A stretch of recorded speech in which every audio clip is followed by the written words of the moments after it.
Welcome to Make Something with me, David Picciuto, and today I'm going to show you how to make these luminary lamps. Check it.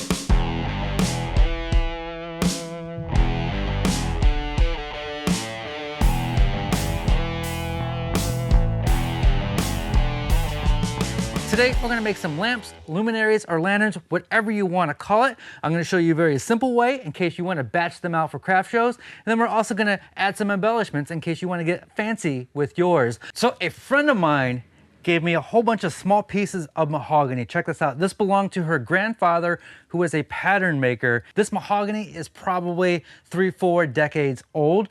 I'm going to use some of this. I'm going to resaw it down and then plane it so it's 3/4 inch thick. You can start with 3/4 inch material if you have that already. So the very first thing I need to do is resaw this down and then plane it and surface it.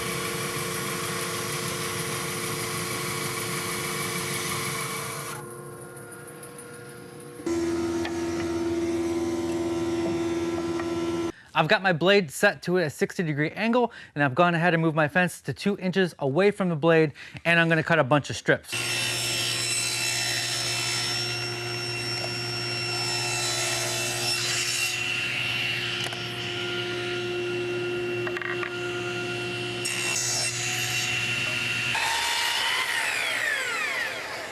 I've gone ahead and cross-cut everything over at the miter saw. My blade is still at that same angle. I need to make curve cuts here and here that's gonna hold the pieces of glass. I have my blade set to a little bit more than half the thickness. Now I need to make my fence so it's 3/8 inch away from the blade.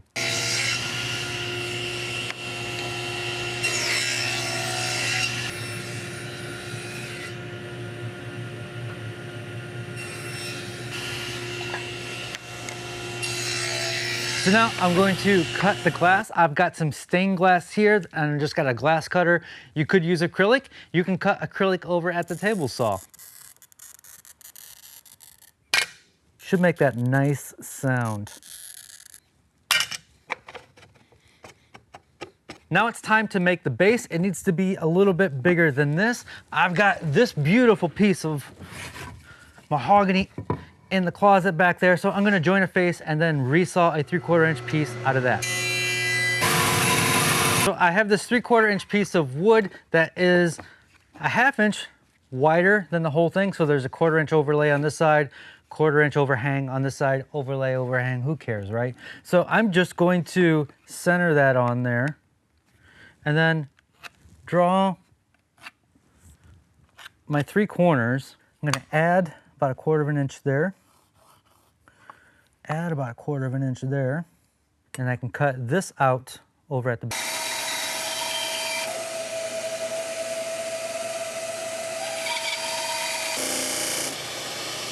We have our base that's going to get mounted on there like so, and it's going to be attached using a dowel that we're going to drill up from the bottom all the way through, and that dowel is going to give that some good strength. I'm going to do this over at the drill press, but you can use a hand drill.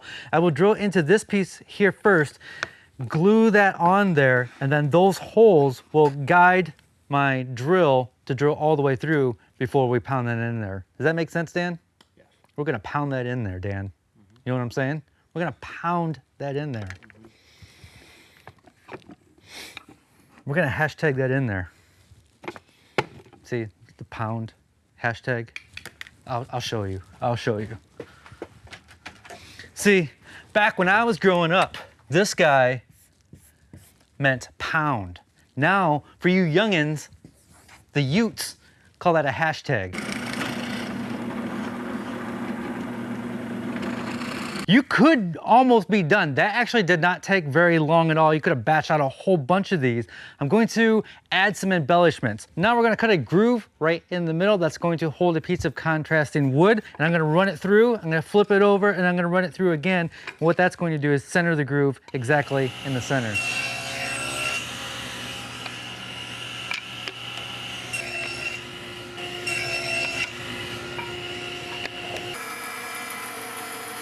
We went ahead and resawed some maple over at the bandsaw, and then we planed it down until we got that perfect thickness. So now we're just gonna cut the little strips.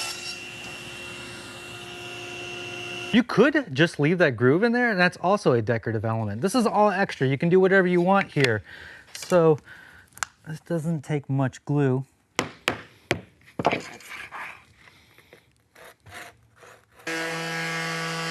I got everything sanded and again, rough assembled. I'm looking at the base here and I'm thinking it looks too thick. And one way to lighten up that thickness is just to put a little chamfer along the bottom. You could glue that on there, call it a day, but I want to fancy it up just a little bit more. Currently, we're just stacking them up, and I like that them just butted up against each other. I don't think I'm gonna separate them. It's got a little switch down here, nice and bright, and it's nice and long. That is going to go in there, and that is exactly what we're looking for. So I think we're gonna drill a hole, stick that through there, and it's gonna stick down through the bottom a little bit, so then we're gonna make some feet. That was an 1.5-inch hole, and it's just slightly too big. So a little bit of hot glue will be good.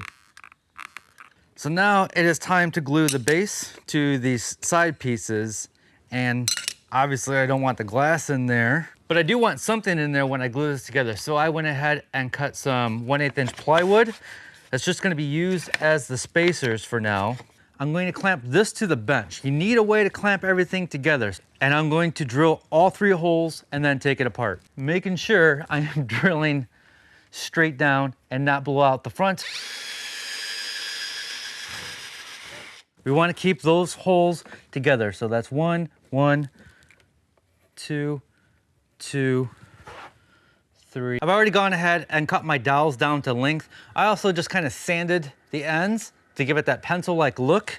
You'll see why in a second. Just gonna throw a little bit of glue in there.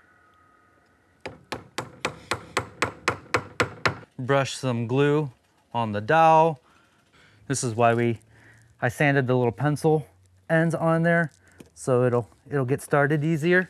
Then we can pound this in.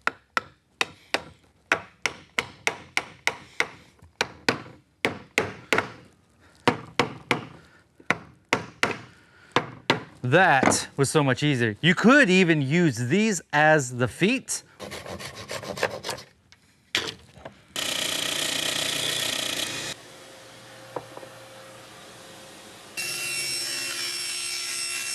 I'm going to just draw a little decorative curve so the glass, or the acrylic, or the veneer, whatever you're using, will stick up a little bit right here.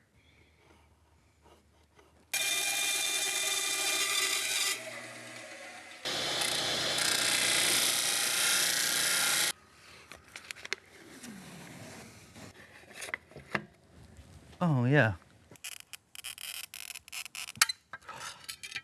That is exactly what I want.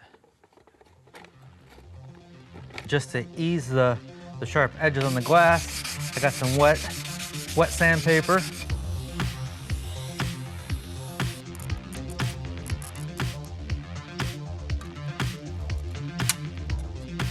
I'm going to cover it with veneer.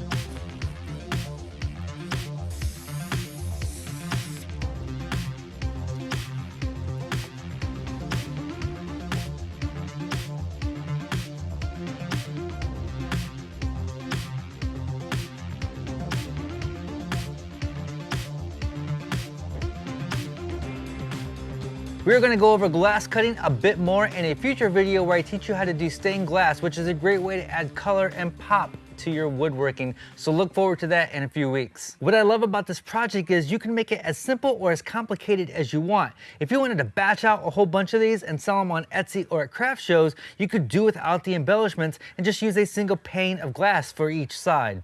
This one right here is glass with wood veneer glued to it with spray adhesive. I wanted the wood to be as thin as possible to allow as much light as possible, so that's why we did it that way. And we cut up this acrylic over at the laser cutter. We cut up this acrylic at the bandsaw and the table saw. We cut up this glass with a glass cutter. There's so many possibilities with this, and it's such a simple and quick project. I'll have links to the plans for these guys down in the description. We'll see you next Friday with a brand new project. As always, be safe, have fun, stay passionate, and make something.